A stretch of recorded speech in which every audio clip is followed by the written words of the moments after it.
Mon fils a appelé et a dit, « Maman, nous avons changé les serrures. Tu ne vis plus avec nous. » J'ai souri. C'est une solution intéressante. Quelques jours plus tard, il a reçu une lettre d'un avocat et il est devenu blême.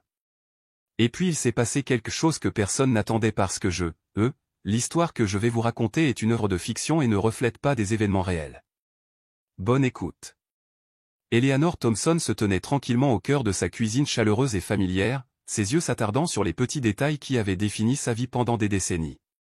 La table en bois usé où elle avait partagé d'innombrables repas avec son défunt mari, Robert, portait encore de légères éraflures dues à des années de dîner de famille.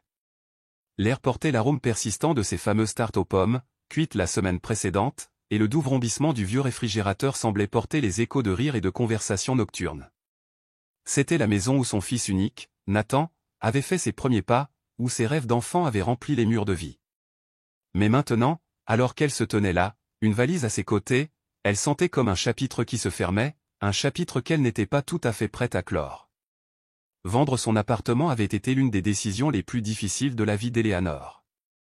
Il ne s'agissait pas seulement de renoncer à son foyer, il s'agissait de laisser partir les souvenirs tissés dans chaque recoin, les soirées tranquilles avec Robert, les matins passés à apprendre à Nathan à lasser ses chaussures, les Noëls remplis de chaleur et d'amour. Mais Nathan et sa femme, Claire, avaient du mal à s'offrir un logement à eux, leur rêve d'une maison spacieuse pour leur future famille étant accablé par la réalité écrasante d'un prêt immobilier. Eleanor, avec son amour infini pour son fils, ne pouvait supporter de les voir en difficulté. Elle avait toujours fait passer Nathan en premier, même après que le décès soudain de Robert, 5 ans plus tôt, l'eût laissé naviguer dans un monde qui semblait plus vide sans lui. Aider Nathan maintenant lui semblait une façon de perpétuer l'héritage de sa famille, de lui donner la fondation qu'elle et Robert avaient mis tant d'efforts à construire. « Maman, tu es absolument sûre de ça ?» demanda Nathan, la voix hésitante, alors qu'il se tenait sur le seuil de l'appartement bientôt vendu de sa mère. À 32 ans, il était grand et dégingandé, avec une légère posture voûtée qui trahissait son incertitude. Ses yeux bruns, si semblables à ceux de son père, brillaient d'un mélange de gratitude et de culpabilité. Nathan avait toujours été doux, un peu trop sensible, et Eleanor voyait bien qu'il luttait avec le poids de son sacrifice. « J'en suis sûr, mon chéri, » répondit Eleanor, forçant un sourire éclatant pour masquer la douleur dans sa poitrine. Elle ajusta le foulard autour de son cou, une habitude nerveuse qu'elle avait prise depuis la mort de Robert. « Ce grand appartement est trop grand pour moi toute seule. Toi et Claire avez besoin d'espace pour construire votre vie, surtout si vous envisagez d'avoir des enfants un jour. Je veux ça pour vous. » Nathan traversa la pièce et l'enveloppa dans une étreinte, ses bras forts mais tremblant légèrement. « Tu es incroyable, maman. Merci. Je ne sais pas comment nous pourrons jamais te le rendre. » Ces mots étaient chaleureux, mais il y avait une fêlure dans sa voix qui pinça le cœur d'Eleanor. Elle le serra en retour, savourant le moment, se rappelant que c'était cela, l'amour, faire passer le bonheur de son fils avant le sien. Depuis le décès de Robert, Nathan avait été son ancre, sa raison de continuer, et cet acte de générosité semblait être le prolongement naturel de ce lien. La vente de l'appartement se déroula sans accroc. Eleanor remit les recettes substantielles à Nathan et Claire, qui les ajoutèrent à leurs modestes économies pour acheter un appartement élégant de 3 chambres dans un nouveau quartier animé en périphérie de la ville. C'était le genre d'endroit dont rêvent les jeunes couples, à air ouverte, avec des fenêtres allant du sol au plafond, une cuisine moderne et un balcon donnant sur une rue animée en contrebas. Eleanor insista pour que sa contribution financière soit légalement reconnue comme une part de la propriété. « C'est juste normal, Nathan, » dit-elle fermement, sa voix stable malgré le malaise visible de Claire. « C'est aussi mon investissement. » Les lèvres de Claire se resserrèrent en une ligne fine, mais elle hocha la tête en silence, ses yeux évitant ceux d'Eleanor. Le déménagement fut un tourbillon de cartons, de meubles et de nerfs à vif. Eleanor s'installa dans une petite chambre d'amis de l'appartement, essayant de se tailler un espace sans marcher sur les plates-bandes de qui que ce soit. Elle déballa ses affaires avec soin, des albums photos, quelques bibelots chéris et le vieux pull de Robert, qu'elle serrait encore contre elle les nuits de solitude. Elle proposa son aide pour les tâches ménagères, préparant des dîners copieux de rôtis de bœuf et de purée de pommes de terre, le plat préféré de Nathan dans son enfance, et gardant l'appartement impeccable. Au début, les choses semblaient fonctionner. Claire était polie, bien qu'un peu réservée, et les sourires reconnaissants de Nathan rassuraient Eleanor sur le fait qu'elle avait fait le bon choix. Elle mit tout son cœur à créer un foyer chaleureux et accueillant, espérant faciliter la transition du jeune couple dans leur nouvelle vie. Mais au fil des mois, des fissures commencèrent à apparaître. La politesse de Claire laissa place à une irritation acerbe, ses mots empreints d'une frustration à peine dissimulée. « Éléanore, je te l'ai déjà dit.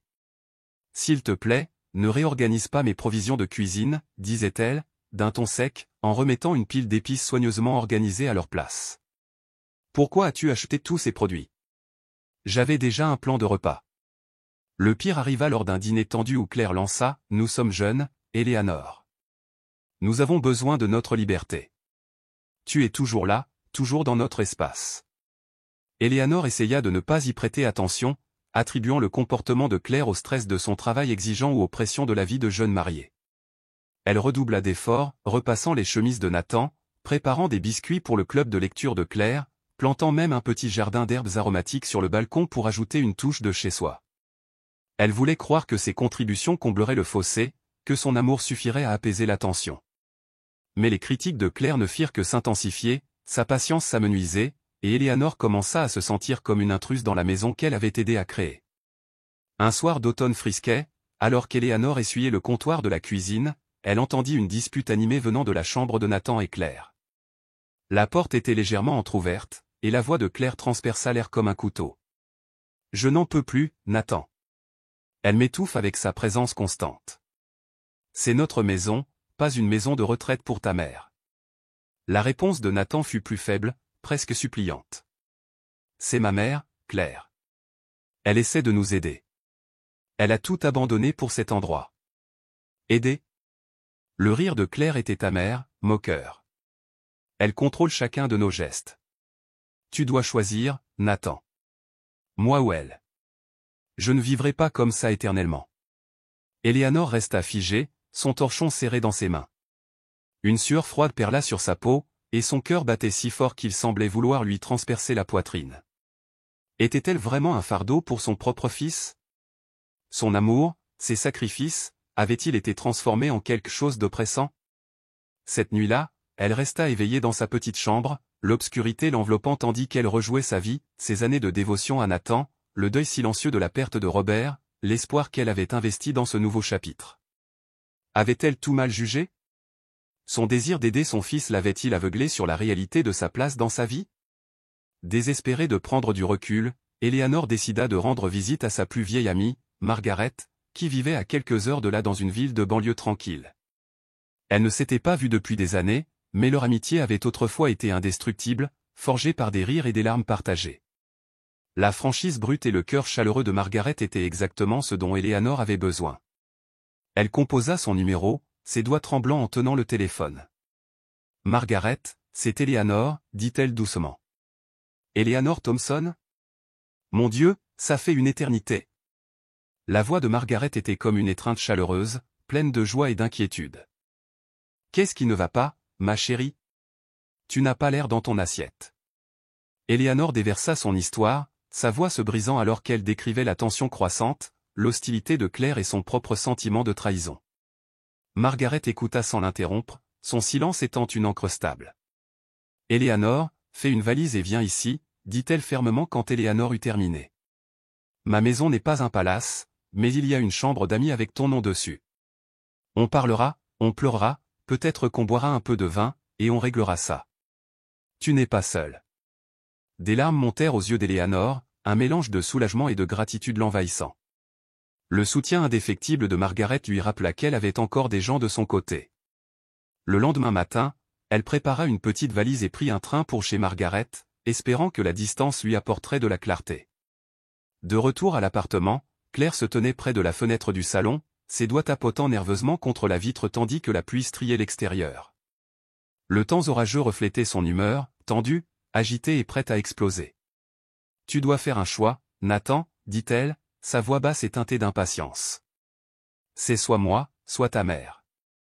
Je ne peux pas continuer à vivre comme si j'étais dans une résidence universitaire bondée sans espace pour respirer. » Nathan était assis sur le canapé, les épaules voûtées comme s'il portait un poids invisible. Il aimait profondément sa mère, mais Claire avait une emprise sur lui, un mélange enivrant d'amour, de peur et du besoin désespéré de la garder heureuse. Pendant des mois, elle avait, subtilement puis de moins en moins subtilement, poussé Éléanore hors de leur vie. Et Nathan avait laissé faire, trop effrayé de perdre Claire pour tenir bon. « Comment suis-je censé lui dire de partir » murmura-t-il, les yeux fixés sur le sol. « Elle a vendu sa maison pour nous, Claire. » Claire se retourna brusquement, ses yeux verts flamboyants. « Pour nous ? Ou pour nous surveiller ? Ouvre les yeux, Nathan. J'ai besoin que tu me choisisses, que tu donnes la priorité à notre mariage. Ou est-ce que ça te va que je me sente piégé pour toujours ?» Ces mots portaient une menace tacite, « Choisis-moi, ou je m'en vais. » Le cœur de Nathan se serra. Claire était son monde, son soleil, sa faiblesse. Sa mère, se dit-il, était forte, résiliente. Elle trouverait un moyen de s'en sortir, n'est-ce pas? Le cœur lourd, il prit son téléphone et composa le numéro d'Éléanore, ses mains tremblant comme si elle connaissait la trahison qu'il s'apprêtait à commettre. « Salut, Nathan, mon chéri », répondit Éléanore depuis la chambre d'amis de Margaret, sa voix chaleureuse malgré les kilomètres qui les séparaient. « Comment ça va? Est-ce que Claire va bien ?» Nathan déglutit difficilement, la gorge nouée. « Maman, nous avons pris une décision. » Les mots semblaient être des éclats de verre dans sa bouche. « Nous avons changé les serrures. Tu ne peux plus vivre avec nous. » La ligne devint silencieuse, un silence si lourd qu'il semblait pouvoir l'écraser. Nathan se prépara à des larmes, à de la colère, à n'importe quoi. Mais tout ce qu'il entendit fut la voix calme et mesurée d'Éléanore. « C'est un choix intéressant. » Son sang-froid était pire que n'importe quelle explosion de colère. Il était stable, inébranlable, et il fit que Nathan se sentit plus petit que jamais. « Maman, je suis tellement désolé, » balbutia-t-il, la voix brisée. « Je t'expliquerai tout plus tard. Je te le jure. » « Il n'y a rien à expliquer, Nathan, » dit doucement Éléanore, son ton empreint d'une résolution tranquille. « Je comprends. Au revoir. » Elle raccrocha, laissant Nathan agripper à son téléphone, la culpabilité inondant sa poitrine comme un raz-de-marée.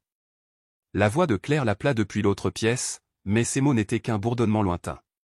Tout ce à quoi Nathan pouvait penser était « Qu'est-ce que j'ai fait à ma propre mère ?» Chez Margaret, Éléanore posa le téléphone sur la table en chêne usé, son cœur battant la chamade comme un oiseau piégé.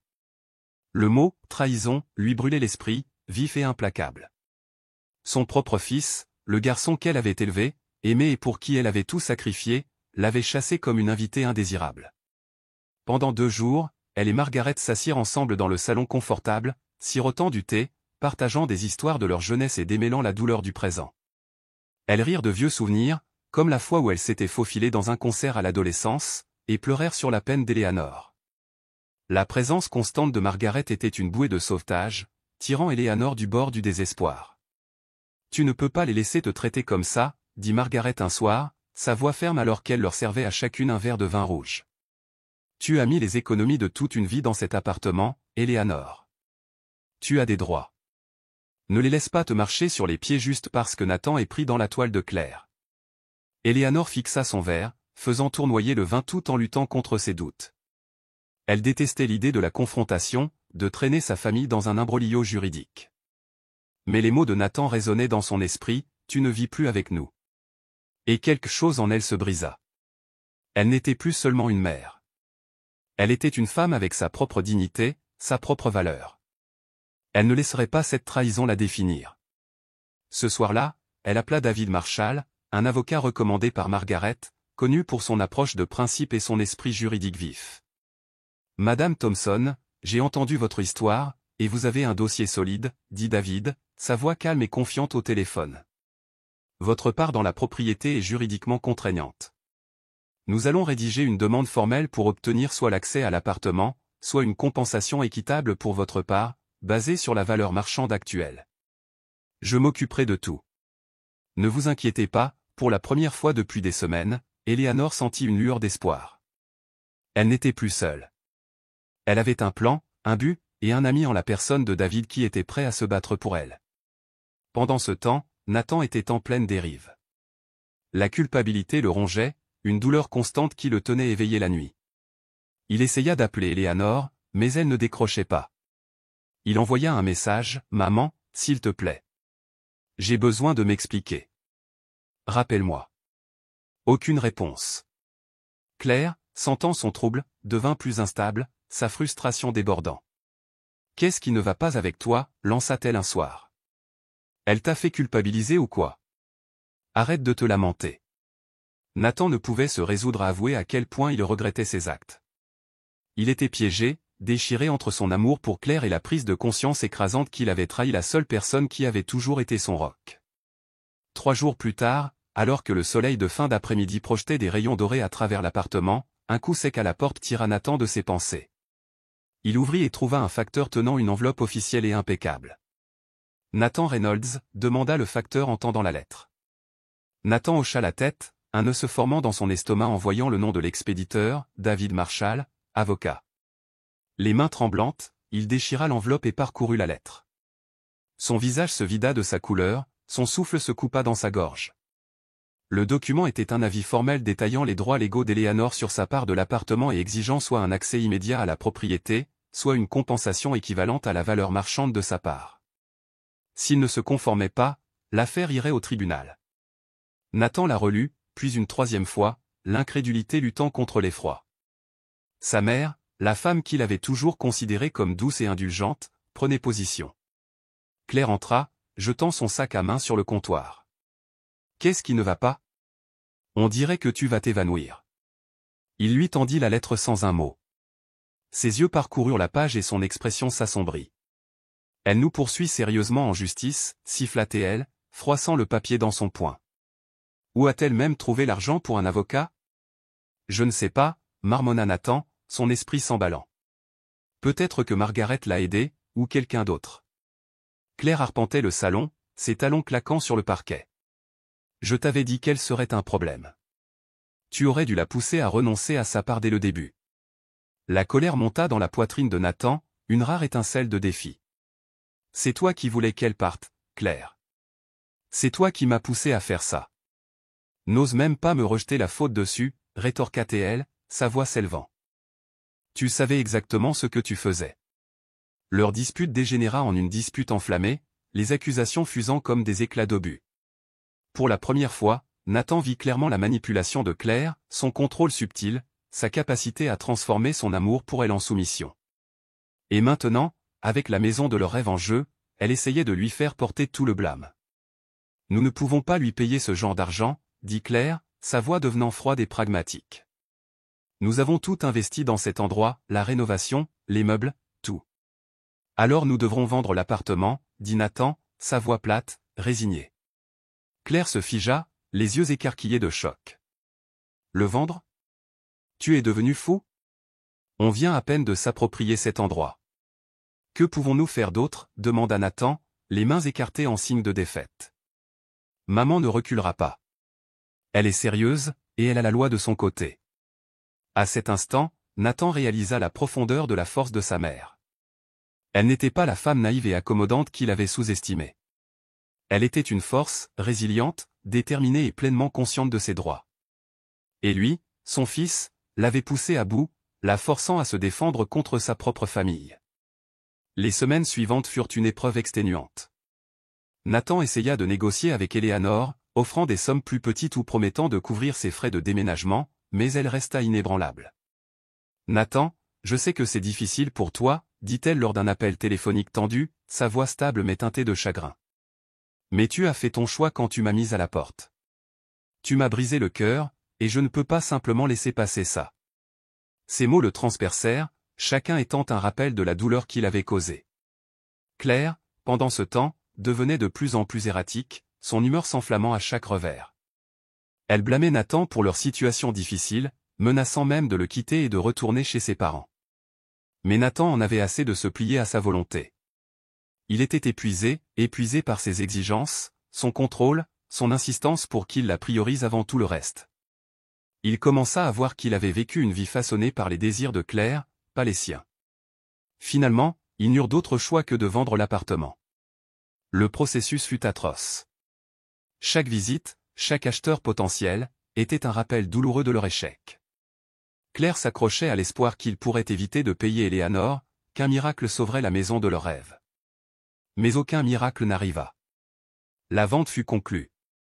Les recettes furent divisées selon les parts de propriété. Et Claire, incapable de faire face à la perte, fit ses valises et partit pour la maison de ses parents dans une autre ville. Elle ne dit même pas au revoir, laissant Nathan seul dans un appartement de location qui ressemblait à une coquille vide de la vie qu'il avait imaginée. Eleanor, quant à elle, utilisa sa part de l'argent pour tout recommencer. Avec l'aide de David, elle trouva un charmant appartement d'une chambre au dernier étage d'un immeuble moderne dans un quartier calme et bordé d'arbres.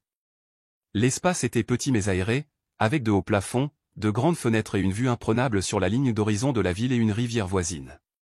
Elle se tenait dans l'appartement vide, imaginant comment elle se l'approprierait, un coin lecture confortable près de la fenêtre, une petite table à manger pour recevoir Margaret, un jardin de balcon pour ses herbes. Pour la première fois depuis des années, Eleanor ressentit une vague de liberté, le sentiment que sa vie était à elle, à façonner. David s'occupa de l'achat et des formalités administratives avec aisance, se révélant non seulement un avocat compétent mais aussi un ami de confiance. Il prenait régulièrement de ses nouvelles, offrant des conseils et des encouragements. Et Eleanor se sentit reconnaissante de sa présence stable. En emménageant, elle choisit chaque détail avec soin, des rideaux bleus doux pour capter la lumière du matin, un fauteuil moelleux pour la lecture nocturne, une collection de photos encadrées qui racontaient l'histoire de sa vie. C'était son sanctuaire, un endroit où elle pouvait être elle-même, sans le fardeau des attentes des autres. Un soir, alors qu'elle était assise sur son balcon à siroter une tisane à la camomille, la ville en contrebas baignée dans la lueur dorée du coucher de soleil, son téléphone sonna. C'était Nathan. Elle hésita, son pouce planant au-dessus de l'écran, puis répondit, ne disant rien, attendant qu'il parle en premier. « Maman, c'est moi », dit Nathan, sa voix basse et mal assurée. « Je dois m'excuser. J'ai tout gâché, maman. J'étais aveugle, j'ai laissé Claire me pousser à faire quelque chose que je savais être mal. Je t'ai fait tellement de mal, et je me déteste pour ça. Je ne m'attends pas à ce que tu me pardonnes tout de suite, mais je veux que tu saches que je suis désolé. Je ferai tout ce qu'il faut pour arranger ça. » Eleanor regarda la ville, ses lumières scintillant comme une mer d'étoiles. Elle pouvait entendre la douleur dans la voix de Nathan, la sincérité brute de son regret. Mais la blessure qu'il avait infligée était encore fraîche, une cicatrice qui mettrait du temps à guérir. « Nathan, tu m'as brisé le cœur, dit-elle calmement, sa voix stable mais lourde d'émotion. Tu as choisi quelqu'un d'autre à ma place, tu m'as chassé de ta vie comme si je n'étais rien. Ce n'est pas quelque chose que je peux simplement oublier. Je sais, maman, dit-il, la voix tremblante. Je ne demande pas le pardon maintenant. Je veux juste que tu saches que je vois ce que j'ai fait de mal. Je veux être meilleur, pour toi, pour moi-même. » Eleanor prit une profonde inspiration, ses yeux traçant l'horizon. Elle ne voulait pas vivre avec la colère pour toujours. C'était trop lourd, trop épuisant. Mais la confiance, une fois brisée, n'était pas facile à reconstruire. « D'accord, Nathan, dit-elle finalement. Je suis prête à te pardonner, mais ce ne sera plus pareil. Tu devras regagner ma confiance. Montre-moi que tu as changé. C'est ta chance, mais c'est à toi de le prouver. »« Je le ferai, maman, dit-il, le soulagement inondant sa voix. Je ferai tout ce que je peux pour être le fils que tu mérites. Je te le promets. » Eleanor raccrocha, le cœur plus léger, mais toujours sur ses gardes. Elle croyait en la sincérité de Nathan, mais elle savait que cela prendrait du temps. Du temps pour lui de grandir. Du temps pour elle de guérir. Pour l'instant, elle était heureuse dans sa nouvelle maison, sa nouvelle vie. Elle avait redécouvert sa force, son indépendance, et elle était prête à accueillir tout ce que l'avenir lui réservait. Nathan, seul dans son appartement de location sobrement meublé, regardait les lumières de la ville. Sans l'influence de Claire, il était forcé de faire face à ses propres choix, à ses propres échecs. Il savait que le chemin de la rédemption serait long et difficile, mais il était déterminé à le parcourir, à prouver à sa mère et à lui-même qu'il pouvait être le fils en qui elle avait toujours cru. Alors que la ville brillait sous le ciel nocturne, Eleanor et Nathan se tenaient au seuil d'un nouveau départ, chacun portant ses propres espoirs et regrets.